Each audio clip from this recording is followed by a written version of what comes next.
What would it look like if I would try to paint a picture of life after death? That question comes up whenever I think back to the movie What Dreams May Come, starring Robin Williams, Cuba Gooding Jr., Annabella Sciorra, and of course many other actors and actresses. Hey there, I'm Tasha Marvebi, or Marve the Artist, and in this video I want to talk a little bit about how the movie What Dreams May Come opened my horizon, while I share some thoughts and some parts of the creation process of my artwork, World in Between. So let's get into it. I don't want to go into too much detail about what the movie's about, but here are just the main facts for those who haven't seen the movie. So What Dreams May Come is a movie that came out in 1998, and it is based on Richard Matheson's novel What Dreams May Come, published in 1978. We have Robin Williams portraying Chris Nielsen, a pediatrician married to his wife Annie, who is a painter, played by Annabella Sciorra. They have 2 children together and are super duper happy at first, but then some really dark stuff is happening, one of them being Chris dying.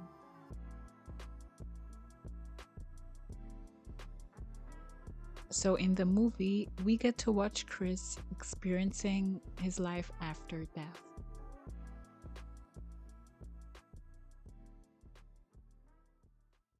As a young child, I often thought about what would happen after life on Earth, and most of the time, the feeling of fear would come up. But I do remember a moment when I stood at the window in my bedroom and I looked at the starry night, and I made the decision that when my life on Earth is over, that I will become a star in the sky. Thinking back, I think it was the first time that I actually considered the possibility that the topic of death, which affected us all and yet was hardly discussed, did not have to be something that I had to be afraid of, but maybe even the opposite. And then when I saw What Dreams May Come, I realized that the concept of so-called heaven and hell was so different from what I was taught. I think I was about 10 or 11 when I saw it for the first time. And back then, I couldn't quite understand the movie entirely because it included some metaphysical concepts and ideas that were just too complex for me back then. But in my heart, I knew that I watched something that would continue to impact me throughout my life in a positive way. And it did. There was a part in the movie that absolutely blew my mind.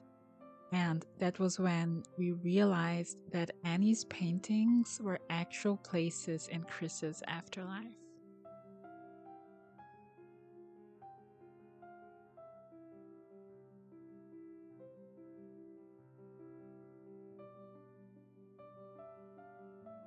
My favorite scene is when she paints this gorgeous tree in real life and it appears in Chris's realm. I thought that was so cool.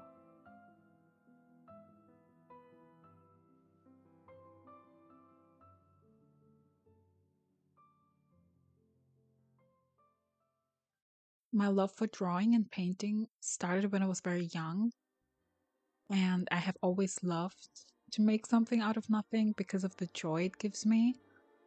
When I saw that movie scene, I started to see paintings as more than just pictures that were fun to create, but like I saw them something that had an impact not only in the physical world, but also in other worlds that I didn't know anything about, but I really, really wanted to know more of. Books like Astral Dynamics by Robert Bruce, The Astral Body by A.E. Powell, The Egyptian Book of the Dead by E.A. Wallace Budge, and lectures by metaphysical teachers taught me that we enter the so-called astral plane not only when we die, but every time we fall asleep. I think it was in Astral Dynamics by Robert Bruce, where he writes about entering paintings during out-of-body experiences.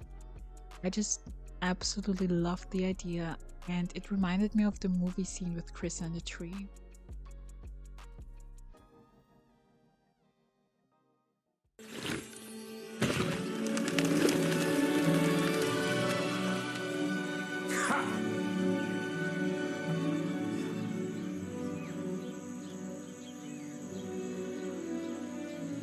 It's real. Where's all the paint? You don't need it anymore. This is your world now. Thought is real. Physical is the illusion. Ironic, huh? When you look at my paintings, you will notice that many of my artworks include humans or human-like beings. I'm also very inspired by nature, but I like to put things together in a surreal way. That's because I've had vivid and mythical dreams ever since I was a kid. I have always been drawn to magic. Sometimes ideas come to me through visions while I meditate. I sketch out the main subjects, I figure out some parts of the background, and then I merge everything as I go along. But the creation of World in Between was a little bit different, because the process has been entirely intuitive. I had no thoughts about my main message or inspiration for this work. I had no planned subjects or anything like that. I just randomly chose my preferred pencil in the moment, and I let my hand do its thing without knowing where I was going or what the result would look like. That was really hard for me, considering that even though I am a very creative person, I also like to have structure and have plans. So that was really hard for me to just continue to create without knowing what's going to happen or where I'm going. But I absolutely love the results. This same process of intuitive creation, I know them from my lucid dreams. It's like scenes change immediately based on my emotional state. Beautiful environments turn into nightmares within seconds when paranoia rises in me. There is just instant creation through the mind, driven by a feeling in the heart.